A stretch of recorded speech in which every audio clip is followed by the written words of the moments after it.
इस फिल्म की शुरुआत 14 अप्रैल 1865 का समय दिखाते हुए होती है, जहां पर अमेरिका के राष्ट्रपति अब्राहम लिंकन अपने जीवन से जुड़ी कुछ बातें अपनी डायरी में लिखकर अपने सबसे अजीज दोस्त हेनरी को दे देते हैं। वो कहते हैं कि अब मैं ये काम आगे नहीं कर पाऊंगा और अब इस काम की आगे की कमान मैं तुम्हें सौंपता हूँ। अब इसके बाद कहानी 37 साल पीछे चली जाती है, जहाँ पर हमें अब्राहम लिंकन का बचपन दिखाया जाता है। वो अमेरिका में रहता था। लिंकन के पेरेंट्स ने बहुत ही ज्यादा कर्जा लिया हुआ था, इसलिए वो कर्जा लौटाने के लिए उसी आदमी के अंडर काम किया करते थे जिनसे उन्होंने कर्जा लिया था। तभी अब्राहम के दोस्त विलियम, जो कि एक अफ्रीकन था, उस पर अमेरिकन जुल्म ढाने लगते हैं, क्योंकि ये वो वक्त था जब गोरे और कालों में भेदभाव बहुत ज्यादा हुआ करता था। वो हमेशा कालों को अपना गुलाम समझा करते थे। इस बात पर अब्राहम के फादर थॉमस को गुस्सा आ जाता है और वो जैक से भिड़ जाता है। जैक यहाँ का एक बड़ा जिम्मेदार और एक ऊंचे रुतबे वाला आदमी था, इसलिए वो सभी को नीचे दर्जे का समझता था और किसी को भी खरी खोटी सुनाता रहता था। अब्राहम के फादर उससे कहते हैं कि ये जगह तुम्हारी कोई पर्सनल प्रॉपर्टी नहीं है, ये सरकारी जगह है, और अगर तुम्हारे पास पैसा है तो इसका ये मतलब बिल्कुल नहीं कि तुमने सारी जगह खरीद ली। मैं इस बारे में पुलिस में भी कंप्लेंट करूंगा। जिस पर जैक कहता है कि अच्छा ये बात है तो तुम्हें तो सबक सिखाना ही पड़ेगा।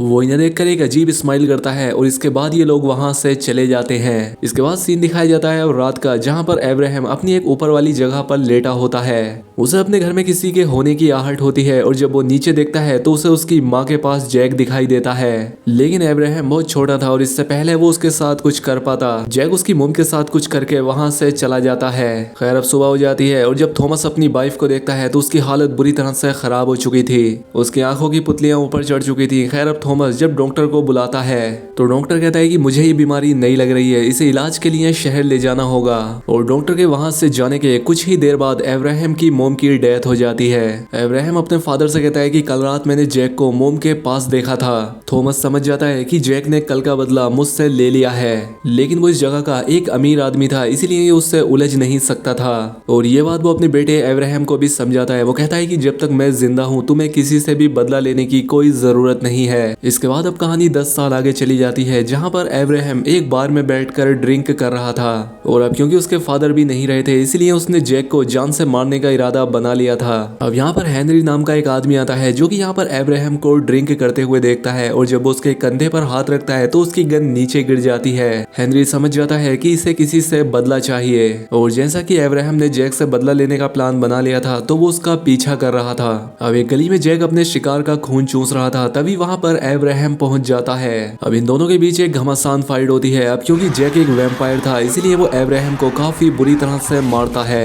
लेकिन फिर भी मौका पाकर अब्राहम किसी तरह से उसकी एक आंख में गोली मार देता है।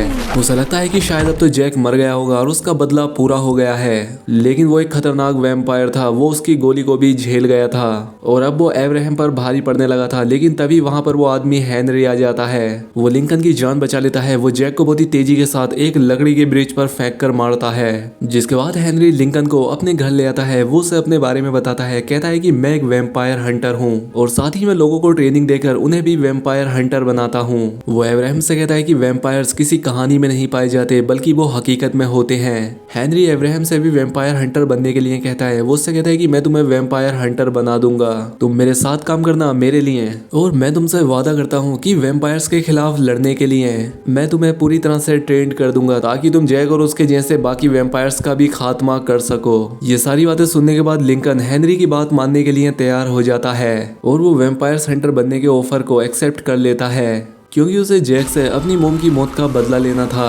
और ट्रेनिंग के दौरान ही हेनरी अब्राहम को वैम्पायर्स के बारे में जानकारी देता है, यानी कि जो वैम्पायर होते हैं वो मिरर में नजर नहीं आते और वैम्पायर्स की सबसे बड़ी कमजोरी चांदी है, यानी कि उन्हें चांदी से मारा जा सकता है। साथ ही साथ हेनरी अब्राहम को वैम्पायर्स के लीडर एडम के बारे में भी बताता है कि एडम जो कि वैम्पायर्स का लीडर है और उसकी बहन, इन दोनों ने ही मिलकर अमेरिका के लोगों को वैम्पायर्स बनाना शुरू किया था। पहले इन्होंने साउथ एरिया में कब्जा किया और अब इनका प्लान है नॉर्थ में अपना कब्जा जमाना, और ये अपने वैम्पायर्स आर्मी की मदद से पूरे अमेरिका पर अपना कब्जा करना चाहते हैं। अब क्योंकि इस इतने बड़ी कंट्री में इतने सारे वैम्पायर्स हैं तो उन्हें मारने के लिए वैम्पायर्स हंटर का होना भी जरूरी है, ताकि उन वैम्पायर्स को खत्म करके इंसानियत को बचाया जा सके।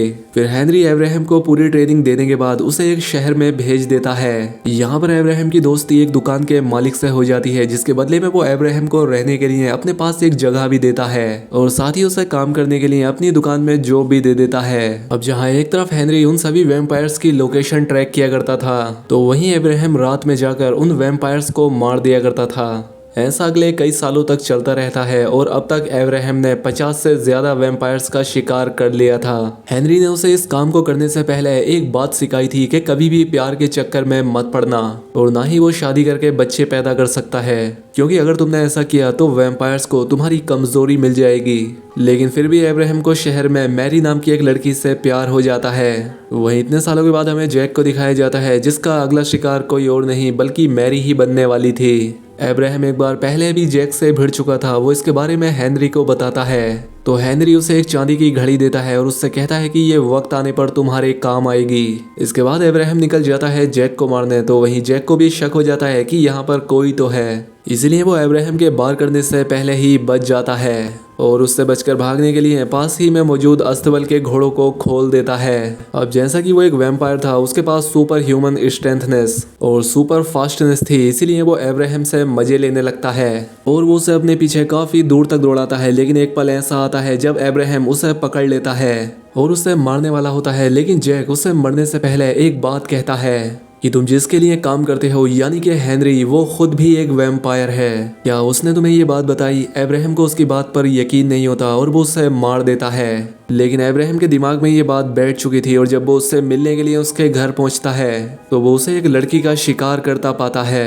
ये देखकर अब्राहम को भी गुस्सा आ जाता है और वो हेनरी को बहुत मारता है और अब वो हेनरी को मारने वाला होता है कि तभी हेनरी उसे सच्चाई बताता है कि आज से 50 साल पहले एडम नाम का एक वैम्पायर हुआ करता था, जिसने हमारे गांव के बहुत सारे लोगों का कत्ल कर दिया था और इसके बाद उसने मेरी वाइफ का भी खून चूस कर मेरी आंखों के सामने ही उसने उसकी जान ले ली थी और साथ ही उसने मुझे भी वैम्पायर बना दिया। और हम वैम्पायर्स के बीच एक नियम होता है, एक समझौता होता है कि हम एक दूसरे को नहीं मार सकते, यानी कि उन्हें कोई इंसान ही मार सकता है। और इसीलिए मैं अपनी वाइफ का बदला लेने के लिए किसी ऐसे इंसान को ढूंढ रहा था जिसकी कोई फैमिली ना हो और उसे वैम्पायर्स से नफरत हो। मैं जानता हूँ मैंने गलत किया, लेकिन मेरे पास ये करने के अलावा दूसरा कोई रास्ता भी तो नहीं था।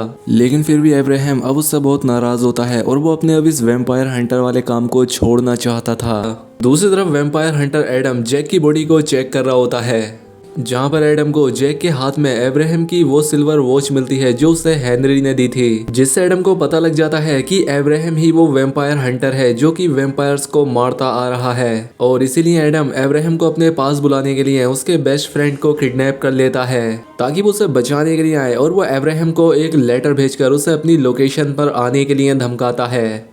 अब एडम अपने दोस्त को बचाने के लिए उसी शॉपकीपर के साथ एडम की लोकेशन पर पहुंच जाता है, जहां पर कि एडम और उसके वैम्पायर दोस्त ब्लैक अमेरिकन्स का खून पी रहे होते हैं। लेकिन इतनी ही देर में यहां पर अब्राहम पहुंच जाता है और वो एडम के सभी वैम्पायर्स को मारने लगता है। लेकिन एडम अब्राहम को पकड़ लेता है। वो उससे कहता है कि तुम हेनरी को मारकर हमारे ग्रुप को ज्वाइन कर लो, लेकिन अब्राहम इस बात के लिए इनकार कर देता है। इसीलिए एडम अब्राहम की आंखों के सामने ही उसके दोस्त को मारने के लिए जाता है। लेकिन तभी अब्राहम और उसके दोस्त की जान बचाने के लिए वो शॉपकीपर अंदर आ जाता है, जिसके बाद ये दोनों भी उसकी गाड़ी में बैठकर यहाँ से भागने में कामयाब हो जाते हैं।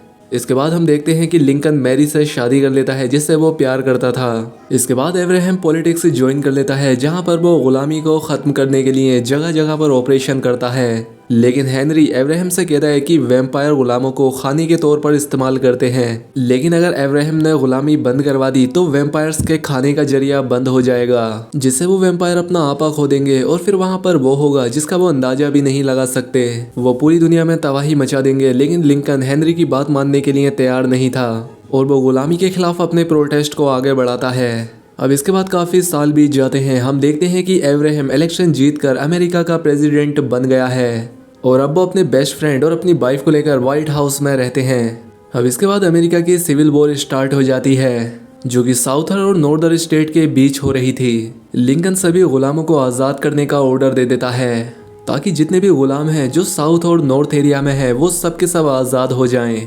लेकिन इस सब के दौरान एडम की वो वैम्पायर सिस्टर व्हाइट हाउस में आकर लिंकन के बेटे को इन्फेक्टेड कर देती है लिंकन की वाइफ कहती है कि किसी भी तरह से मेरे बेटे की जान बचा लो। हेनरी एब्राहम से कहता है कि मैं तुम्हारे बेटे की जान तो बचा सकता हूँ, लेकिन फिर ये वो नहीं रहेगा। जान बचाने का सिर्फ एक ही रास्ता था, उसे वैम्पायर बनाने का, लेकिन एब्राहम ऐसा नहीं चाहता था। उसकी आंखों के सामने ही उसके बेटे की जान चली जाती है और वो कुछ नहीं कर पाता, जिसके बाद वो ठान लेता है कि वो सभी वैम्पायर्स को खत्म करके ही रहेगा। वो एक बड़ी सेना तैयार करता है और वैम्पायर्स से लड़ने के लिए भेज देता है, लेकिन इन वैम्पायर्स के पास बहुत ही ज्यादा पावर और सुपर स्ट्रेंथ थी। ये काफी ज्यादा फास्ट थे, इसलिए कोई भी सैनिक उनके सामने टिक नहीं पाते।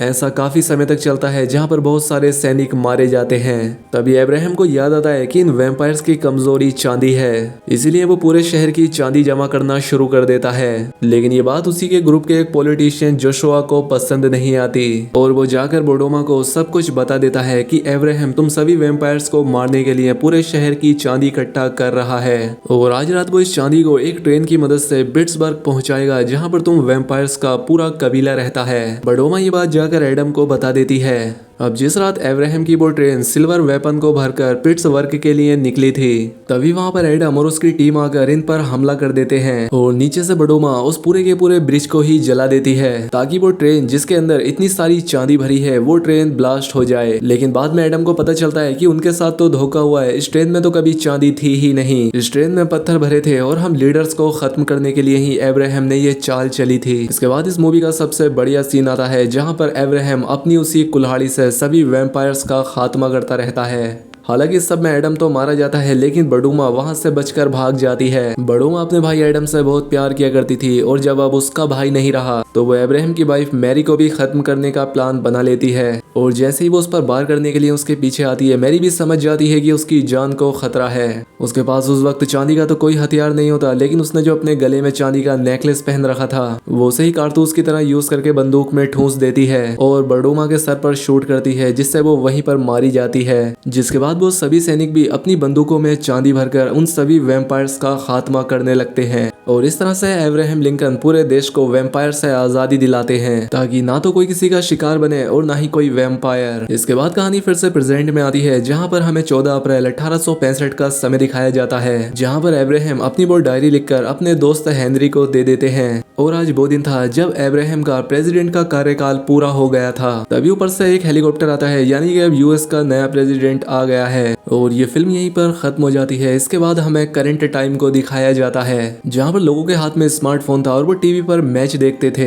तभी हेनरी एक आदमी के ऊपर आकर हाथ रखता है और उसके पास से भी गन गिर जाती है, जिसका सीधा मतलब ये है कि इस मूवी का एक अगला पार्ट भी आएगा, जहाँ पर फिर से एक वैम्पायर हंटर शहर में मौजूद वैम्पायर्स का खात्मा करेगा। तो दोस्तों, अगर आपको ये वीडियो पसंद आई हो तो वीडियो को लाइक और कमेंट करके जरूर बताएं। साथ ही चैनल पर पहली बार आए तो चैनल को सब्सक्राइब भी कर ले। मिलते हैं हमारी अगली वीडियो में।